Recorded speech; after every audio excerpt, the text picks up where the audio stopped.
Hello friends, welcome to our channel. இன்றைக்கி நம்ம சேனலில் காஃபி கேண்டி தான் எப்படி பண்ணுறதுன்னு பார்க்க போகிறோம். இது ஒரு டிஃப்ரெண்ட்டான ரொம்ப ஈஸியான ஒரு கேண்டி. இதை 3 இன்க்ரெடியன்ட்டில் பண்ணிடலாம். ரொம்ப ஈஸியாக. இப்போ வாங்க எப்படி பண்ணுறதுன்னு பார்க்கலாம்.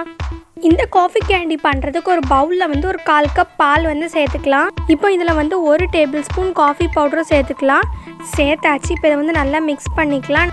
நல்லா மிக்ஸ் பண்ணியாச்சு. நம்மளோட காஃபி மிக்சர் ரெடி. இப்போ இது ஓரமாக இருக்கட்டும். இப்போ நம்ம கேண்டி செய்ய ஆரம்பிக்கலாம். அதுக்கு ஒரு பேனில் 1 கப் சர்க்கரை சேர்த்துக்கிறேன்.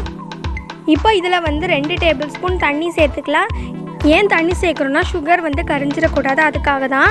இப்போ நம்ம சுகரை நல்லா கேரமலைஸ் பண்ணி எடுத்துக்கணும். கலர் சேஞ்ச் ஆகணும், ஆனால் கரிஞ்சிடக்கூடாது.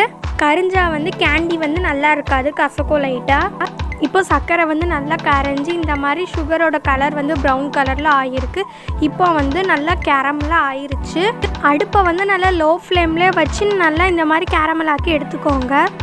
இப்போ நம்ம கலந்து வச்சுருக்கிற காஃபி மிக்சரை இதில் சேர்த்துக்கலாம். கொஞ்சம் கொஞ்சமாக சேர்த்து நல்லா மிக்ஸ் பண்ணிக்கோங்க. இந்த மாதிரி பபிள்ஸாக வரும்.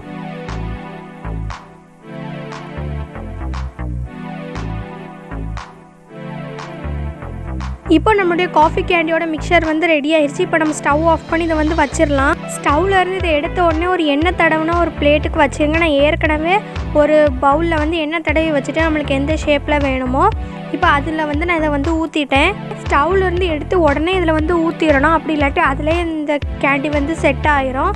இப்போ ஒரு 2 நிமிஷம் ஆயிருக்கு. அதுக்குள்ளே இப்படி அமுங்குற மாதிரி இருக்குது. இந்த ஸ்டேஜில் நம்ம கட் பண்ணி அதோட லைன்ஸை மார்க் பண்ணி வச்சுக்கணும்.